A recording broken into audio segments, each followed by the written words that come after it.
Good morning to all my friends and family, and welcome to Jim's 5 a.m. Club.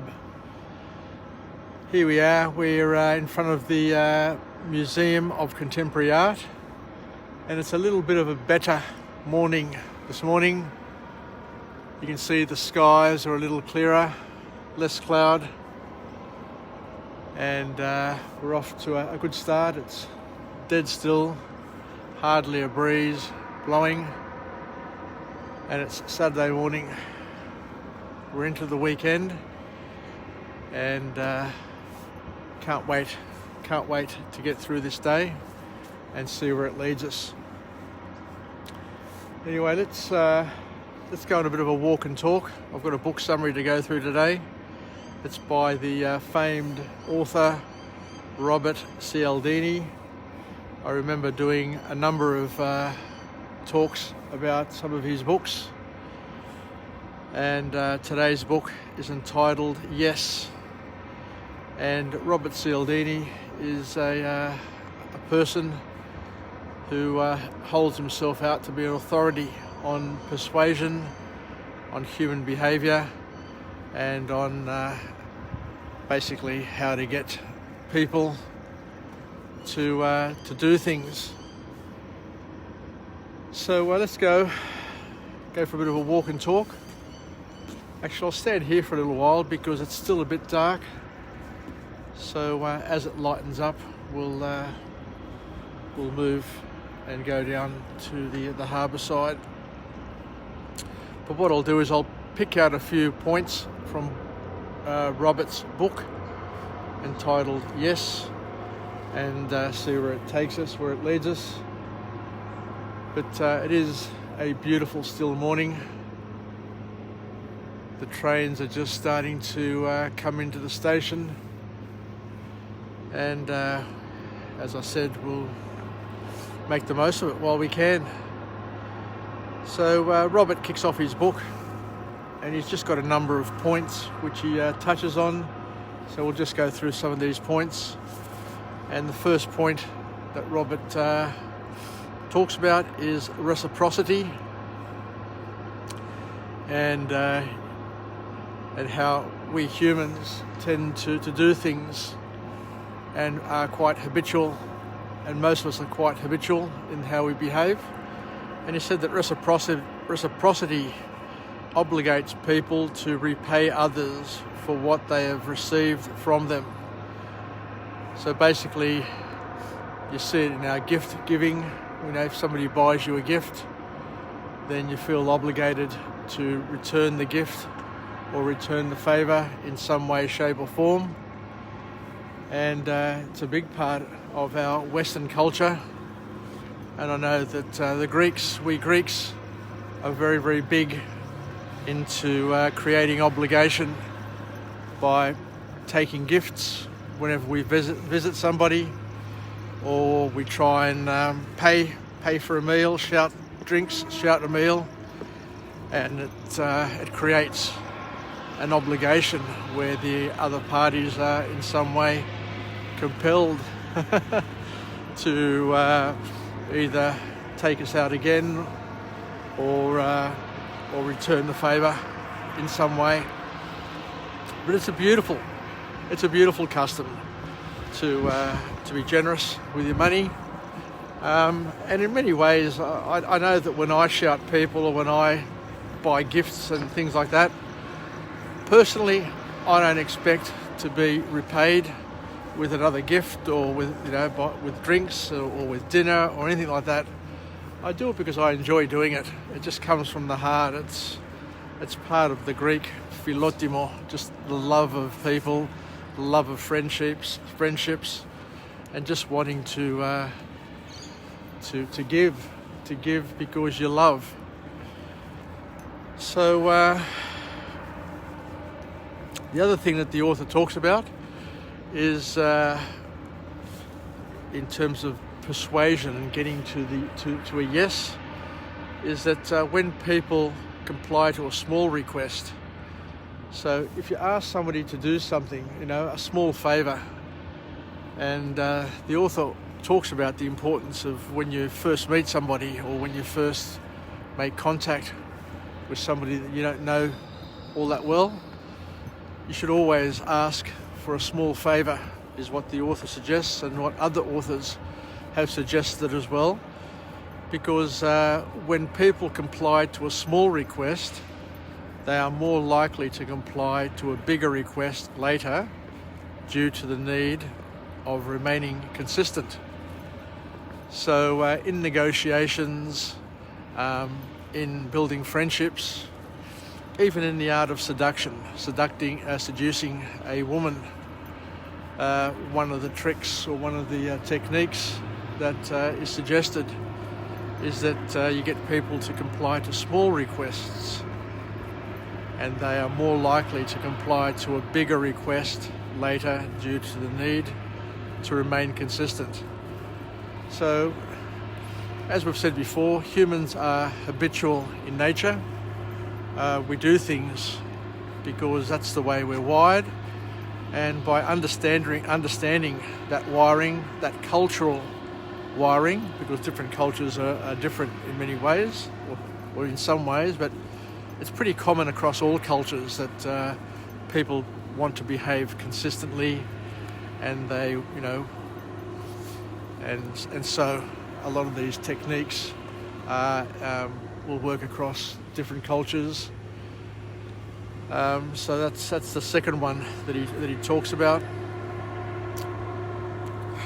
And then we go on to talk about favours, and I think I've talked about favours before, but this is an interesting one. He said that when a person has already performed a favour for another person, they are more likely to perform yet another favour for them, even if they haven't received a favour from that person.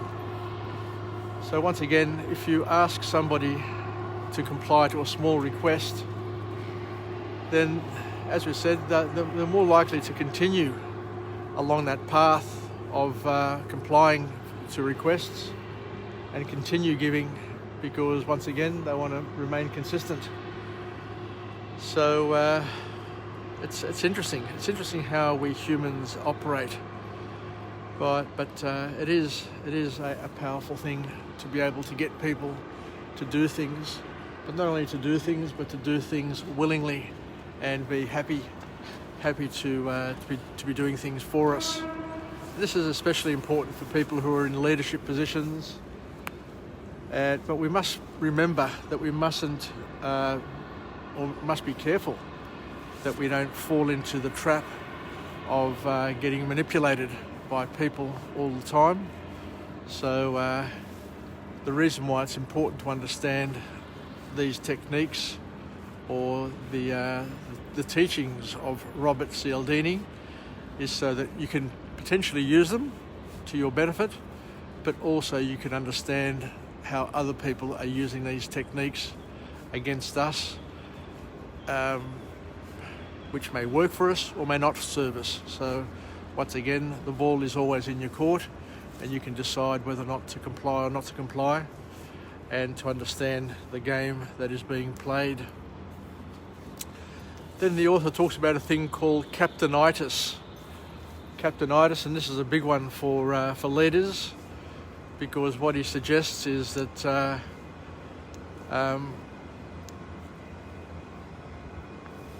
that leaders tend to overlook the influence that they have by their perceived status and expertise, and it's important for a leader to invite the people around them to give their opinions and to do things, because a lot of people will be shy because of a person's status or perceived status, and will just tell the other person what they want to hear.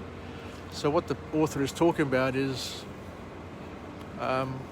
if you have a perceived status in terms of your leadership or your position or your age or whatever it is, other people perceive us in a certain way, then you can use that status to manipulate other people. But if you don't want to use it for manipulation, but you need garner support and to garner information. What you should be doing as a leader is to invite people to give their opinions, to give their positions before you give your position and your opinion. Otherwise, you're never going to find out what they really mean or what they really think. And they say that astute leaders, this is what Robert Cialdini says in his book, an astute leader will always ask for thoughts of the others before they make their positions known, to avoid being told what they want to hear, and to create real options and to understand what is going on. Because we've all seen it. I've worked in big organisations, and you can see the politics and the games that are being played, because a lot of people are just shit scared of their bosses, and will play the games. So the boss needs to open things up and to get people talking, and that'll come through the invitation, as the author says. Another thing that the author talks about, which is pretty powerful, and I like this one here. I like this one here a lot. He says that if you make a mistake, make sure that you admit it. You admit it early, and that you follow up immediately with an action plan to put things right. Because by doing this, you gain trust. You gain trust from your clients, from your team, and from the people around you. And it's a valuable and powerful thing to be able to do. And it's hard. A lot of people find it hard to admit that they make mistakes. But the author here is suggesting that it's a powerful tool for building rapport, for building friendships, for building respect, and building trust, most importantly of all. So a way you can potentially manipulate this is to pretend to make a mistake to people around you, and then put together an action plan and just show that you're going to sort things out and fix things up. And by doing something like that, then you can build trust. So you can either be playing the game and doing it that way, or you can be fair income and do it. Either way, it's going to build trust and build connection. The author goes on to talk about the importance of mirroring. Mirroring is where you basically mirror the other person's gestures, the other person's thoughts, the other person's patterns and the way they talk. And by mirroring, what you're doing is you're matching the behaviours of the others and creating feelings of liking, which strengthens the bond between people. So something to think about in terms of body language. The author moves on to talk about framing a message. And he says that if you frame things in terms of what the audience or what the other person has to lose is more persuasive and influential than if you frame it in terms of what they have to gain and to win.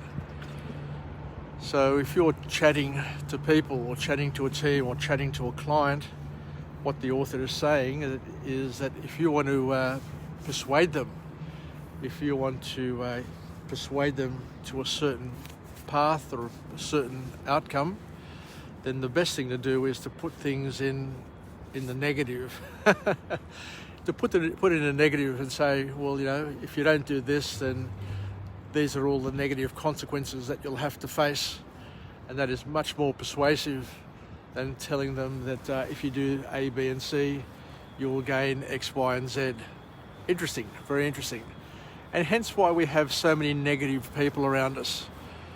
You can see a lot of people who frame things always in the negative, and they do that in order to manipulate.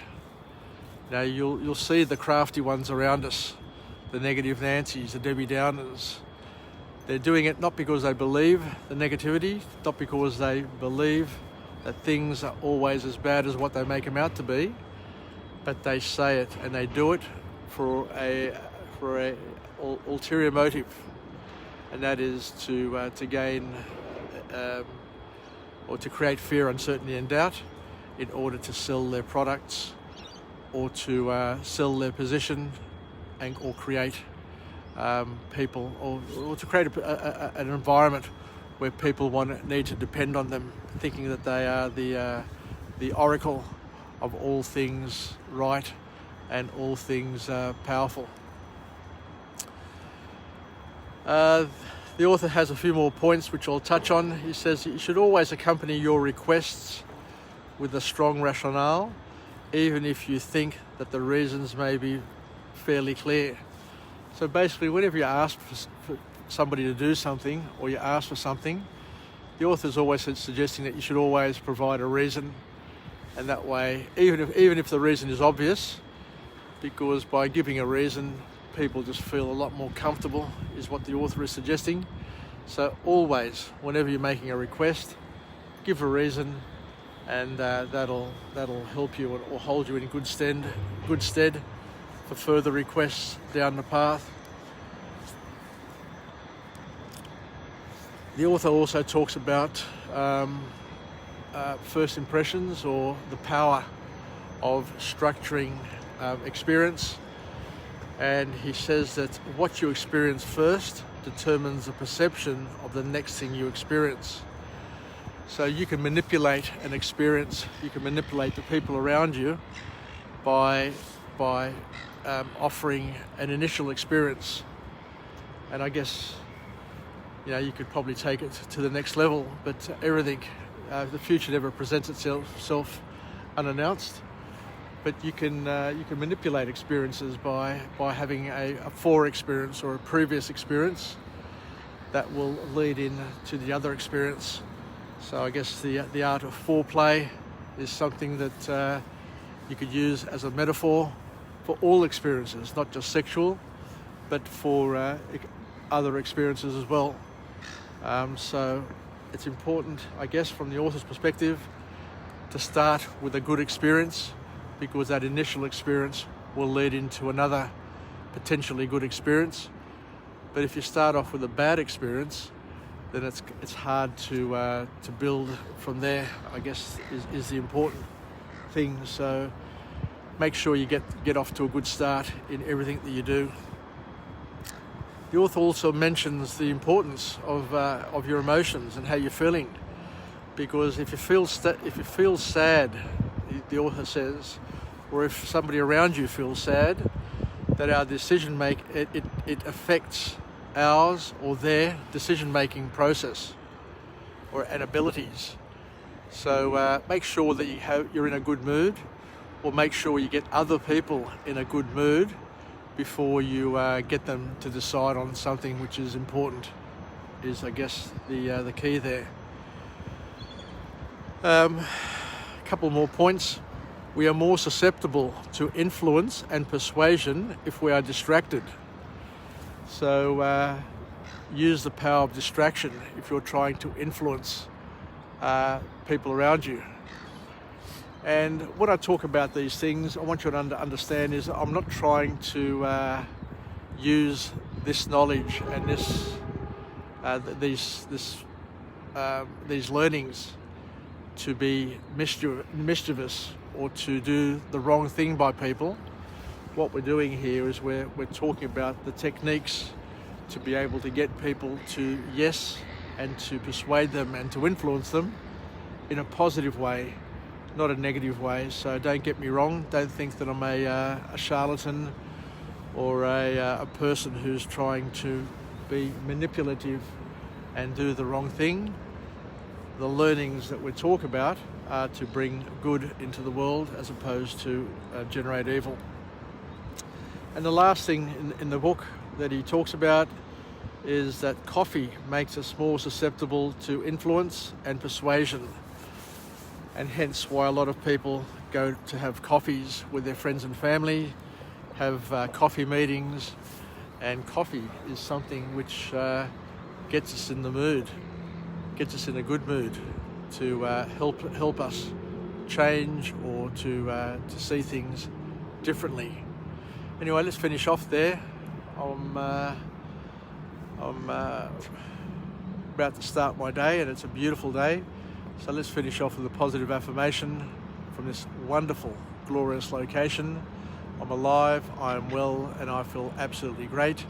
To my friends and family, stay connected, stay relevant, stay reasonable, and most importantly, let's use some of the techniques from this book entitled Yes by the famed author Robert Cialdini, the expert in manipulation, the expert in persuasion, but persuasion and manipulation in a positive sense, just to make that very, very clear, and to know how to persuade people around you for good things, but also to be aware what other people are using against you, and the game that is being played, so that you don't get taken for a fool, and you know how to respond and how to react, and not get led by the nose into doing things and to saying yes to things that you don't really want to say yes to. So there you go. So let's finish off. And I'll look forward to chatting to you again tomorrow from a different location with a different message. Take care, everybody. Yassas, and bye for now from Jim's 5am Club, and we'll chat again shortly. Bye for now.